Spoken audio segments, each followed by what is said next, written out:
खबर बता दूं, ब्रिटिश प्रधानमंत्री रेस के उम्मीदवार की खरी खरी ऋषि सुनक ने चीन को दुनिया के लिए बताया सबसे बड़ा खतरा। सुनक की दो टूक, पीएम बना तो पहले दिन लूंगा एक्शन।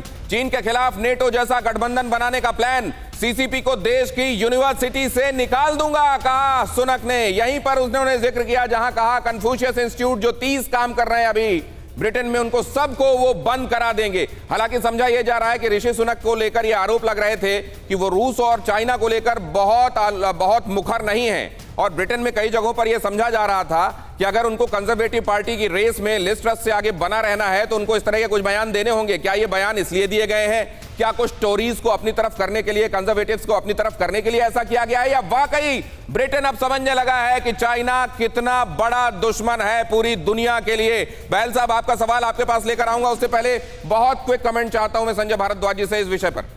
देखिए, मैं दो तीन बातें, ये पहली बात तो कि ये कोई जो यूके की बात है और सुनक की बात है, तो निश्चित रूप से मान के चलिए कि यूके ने पहले ही अमेरिका को ज्वाइन किया हुआ है ऑकूस के माध्यम से, क्वाड के माध्यम से, तो कोई नई बात नहीं है। यूके अमेरिका के साथ एग्रेसिव है, लेकिन जो चाइना बेसिकली बौखलाहट जो चाइना की हुई है, वो जब से ट्रांस पैसिफिक पार्टनरशिप का प्रोजेक्ट आया तो चाइना ने उसको काउंटर बैलेंस करने के लिए बेल्ट एंड रोड इनिशिएटिव ले आया। और बेल्ट और रोड इनिशिएटिव जो लेके आए उसके दो महत्वपूर्ण पक्ष थे। पहली बात कि जो चोक पॉइंट्स बने हुए हैं उन चोक पॉइंट को अवॉइड करना चाइना के लिए कंसर्न था, क्योंकि जो जैसे कि आपने भी इंडिकेट किया कि जो ट्रेड होता है वो इंडियन ओशियन के माध्यम से मलक्का स्ट्रेट होते हुए साउथ चाइना सी में, और लगभग 80 से 90% के बीच में चाइना का ट्रेड होता है। तो दो चोक पॉइंट उन्होंने अवॉइड किया, पहला चाइना पाकिस्तान इकोनॉमिक कॉरिडोर और दूसरा जो सीमैक का है चाइना म्यांमार इकोनॉमिक कॉरिडोर, ताकि जो ये मलक्का स्ट्रेट, जो मलक्का डिलेमा बना हुआ है, वो चाइना अवॉइड कर सके।